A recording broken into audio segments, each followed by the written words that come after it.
ప్రముఖ దర్శకుడు శ్రీ భారతీరాజా గారు ఇవాళ ఉదయం పరమపదించడం మాకు చాలా పెద్ద షాక్కు.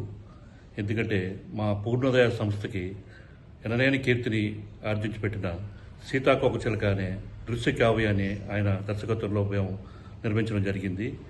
ఆయన ఒక ట్రెండ్ సెట్టర్, ఫిల్మ్ ఫీల్డ్గా ఒక ట్రెండ్ సెట్టర్. అంటే అప్పటిదాకా స్టూడియోస్లోనే ఎక్కువ షూటింగ్ జరిగే రోజుల్లో నుంచి ఒరిజినల్ లొకేషన్స్కి తీసుకొచ్చిన ఘనత భారతీరాజా గారికే దక్కుతుంది. ఆయన తీసిన 16 వైదనీలే మొట్టమొదటి సినిమా. ఆ చిత్రం విడుదలైనప్పుడు మా సంస్థలో అసిస్టెంట్ డైరెక్టర్గా పనిచేస్తున్న వంశీ మమ్మల్ని తీసుకెళ్ళి ఆ సినిమా చూపించి తిరుపతిలో మన సంస్థలో ఆయన దర్శకత్వంలో ఒక సినిమా చేయాలనేది మా నాన్నగారికి చాలా ఒత్తిడి తీసుకొచ్చి మేము భారతీరాజా గారిని కలవడం జరిగింది. అలాగే ఆయనతోటి శంకరాభరణం తర్వాత అందరూ శంకరాభరణం ఎంత గొప్ప విజయం అయింది, దాని పెద్ద సెన్సేషన్ అయింది, దాని తర్వాత వచ్చే చిత్రం ఎలా ఉంటుంది అని అందరూ ఊహించే టైంలో నెక్స్ట్ సినిమా సీతాకోకచిలక చేయడం పెద్ద సాహసం అనిపించింది. ఆ రోజుల్లో అందరూ అన్నారు, ఏంటది అప్పుడేమో మ్యూజిక్తో చేసే, ఇప్పుడేమో లవ్ స్టోరీ అంటున్నాం, కొత్త వాళ్ళు అంటున్నారు ఏంటని.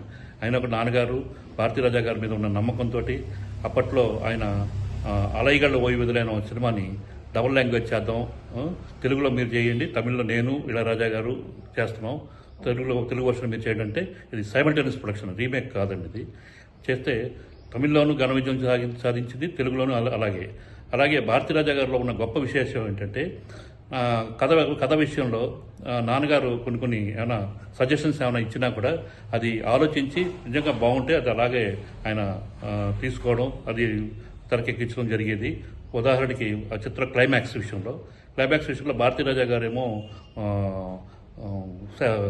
ట్రాజడీ ఎండింగ్ చేద్దామని, నాన్నగారు వద్దు దాన్ని హ్యాపీ ఎండింగ్ చేయాలి, ఇద్దరు 2 కులాలు పిల్లలు ఒకళ్ళొకళ్ళు ప్రేమించుకుని దానికేమో మనం అడ్డుకట్టుగా వేయడం కరెక్ట్ కాదు, దాన్ని మనం ప్రోత్సహించాలి అని చెప్పి దాన్ని అప్పటికప్పుడు డిస్కస్ చేసి దాన్ని ట్రాజడీగా తీసాం షూటింగ్. దాన్ని మళ్ళీ హ్యాపీ ఎండింగ్ చేసి ఘన విజయం రెండు లాంగ్వేజ్లోనూ, తెలుగు తమిళ 2 లాంగ్వేజ్లోనూ సూపర్ డూపర్ హిట్ అయ్యి అప్పట్లో సీతాకోకచిలక సినిమా ఒక ట్రెండ్ సెటర్ అయింది తెలుగు ప్రేమ కథల్లో. చాలామంది దర్శకులు ఇప్పటికీ ఆ చిత్రం ఒక ఇన్స్పిరేషన్ తోటనే మేము లవ్ స్టోరీస్ చేసామని చెప్పుకునే సందర్భాలు ఎన్నో ఉన్నాయి. అదేలాగా ఆ చిత్రానికి నేషనల్ అవార్డు, ఉత్తమ తెలుగు చిత్రం నేషనల్ అవార్డు వచ్చింది. అలాగే ఆంధ్రప్రదేశ్ నంది అవార్డ్స్లో చాలా నందులు, అలాగే ఉత్తమ దర్శకుడిగా, అలాగే సితారా అవార్డ్స్, అలాగే ఇంకా ఎన్నో సంస్థలు అవార్డ్స్ వచ్చినాయి. అలాగే రష్యన్ భాషలోకి డబ్ చేయబడింది ఈ సినిమా సీతాకోకచిలక. అలాగే చాలా పెద్ద సెన్సేషన్. మా పూర్ణోదయ లిస్టు ఆఫ్ జెమ్స్లో సీతాకోకచిలక కూడా ఈక్వల్ ప్లేస్లో చోటు చేసుకుంది.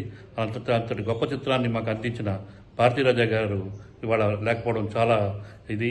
ఆయన పరమపదించడం ఆయనకి మనశ్శాంతి, వాళ్ళ కుటుంబంలో అందరూ ధైర్యం కలిగించాలని, అలాగే ఆయన ఆత్మకు శాంతి కలగాలని ఆ భగవంతుని కోరుకుంటున్నాను.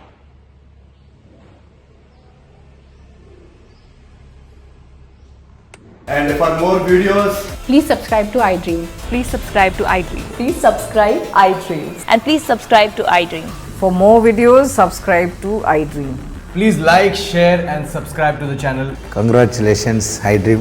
Subscribe to iDream. Subscribe to iDream. So subscribe to iDream Media.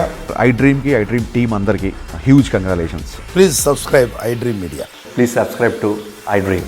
Subscribe iDream. Please subscribe to iDream.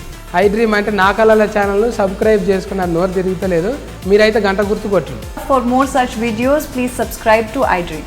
Subscribe to iDream. Please subscribe to iDream. Please subscribe iDream Media. Please do subscribe to iDream. Please subscribe to iDream Media. For best entertainment and information, please subscribe iDream. And don't forget to subscribe to iDream.